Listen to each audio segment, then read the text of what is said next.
نکنم که گاز برای چی؟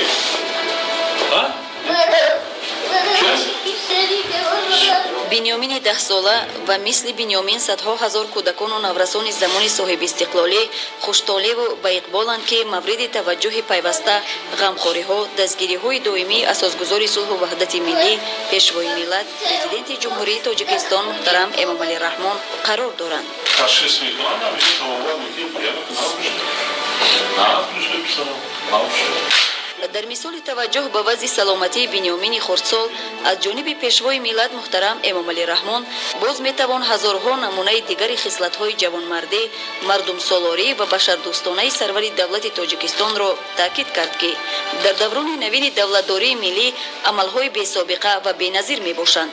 امروز بنیامین الهام که با شرافت یک دیدار و ملاقات با پیشوای ملت به طبابت پورا فرا گرفته شده است، 10 ساله و خواننده صنف چهارم مؤسسه تحصیلات میانه عمومی رقم 60 ناحیه سینای شهر دوشنبه می باشد. من همچون آموزگار، همچون راهبر صنف و همچون مادری مهربان میگویم که به این شاگرد خودم فخر میکنم و میخوام که در آینده چه آرزویی که داشته باشد جامعه عمل باشد و سلامتیش بهتر و خوبتر شود و چنانه که ما توسط تلویزیون دیدیم ما محض با غمخواری پدران پیشوای ملت محترم امامعلی رحمان بودن که به زیر توابت فرا گرفته شده است. ما در آینده میخواهم که شاگردی ما بهترین شود و اومده با در صنف خودش تحصیل دوام نماید. بنیامین بیماری زخم روده داشته است و در دل آرزو میپرورد که دکتر شود و بیماری خود و صدها درماندگان دیگر را شفا بخشد.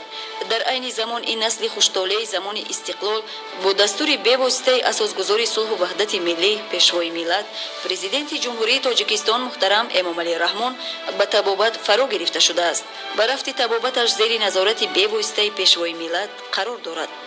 بنیامین الهام نوابسته از آن که 10 سال دارد با استعداد بلند خود غالب چندین آزمون‌های جمهوریوی گردیده است.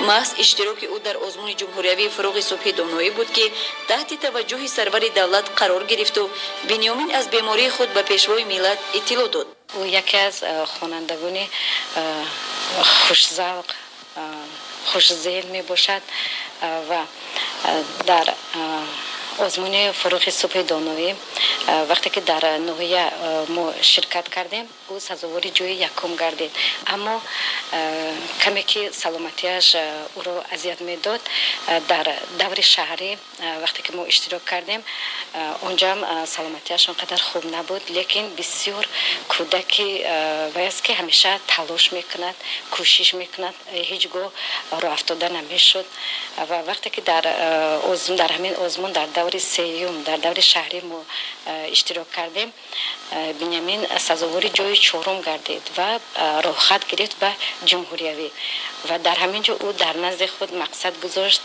و وقتی که ما یک جای کار میکردیم و میگفت که من همین به سلامتی هم یعنی اونقدر نباشد خوب نباشد لیکن من کوشش میکنم حتما در جمهوری من جای میگیرم. مقصد تیاری دیدیم و بنیامین نیز به مقصد خود رسید. در آزمون فروغ صبحی دانایی در دوره چهارم از روی نامیناسیون خواندن و اذیت کردن ادبیات بچگانه بنیامین سزاوار جای سیوم گردید.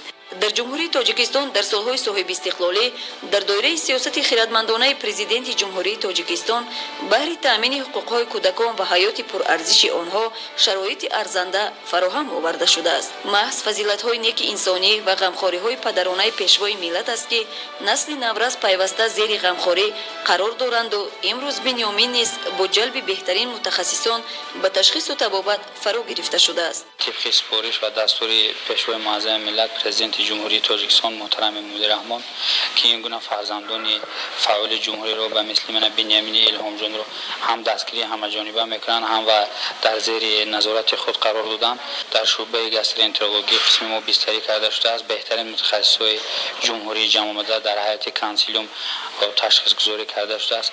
آغاز روند تشخیص در نسبت این بیمار ادامه دارد حالت عمومیش باشد با بهبودی است. و دیگر ما برای چنین فراهم آوردن یک مجمعی از همه تجهیزات طبی، تامین مجمع تندرستی استقلال و پیشوای ملت میnnتداری خود را بیان میکنیم.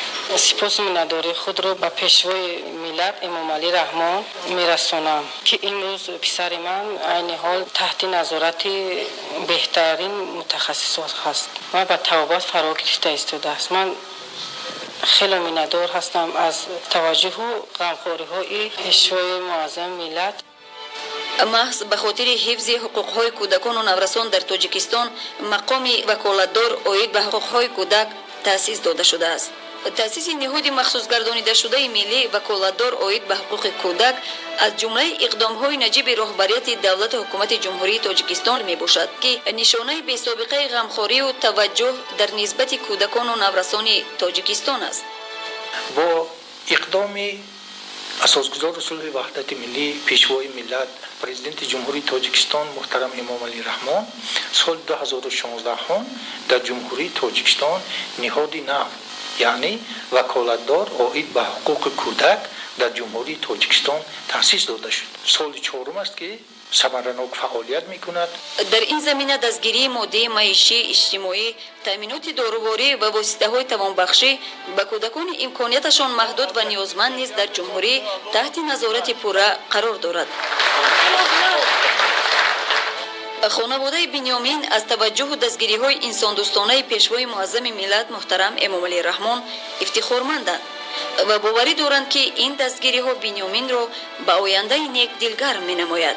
بنیامین شاید در آینده هزاران بیماران را شفا بخشد و نمونه عالی انسان دوستی و به قدر انسان رسیدن گردد. میnnتداری خود را بیان میکنم با پیشوای ملت امام علی رحمان با پیشوای ملت پرزیدنت جمهوری تاجیکستان امام علی رحمان.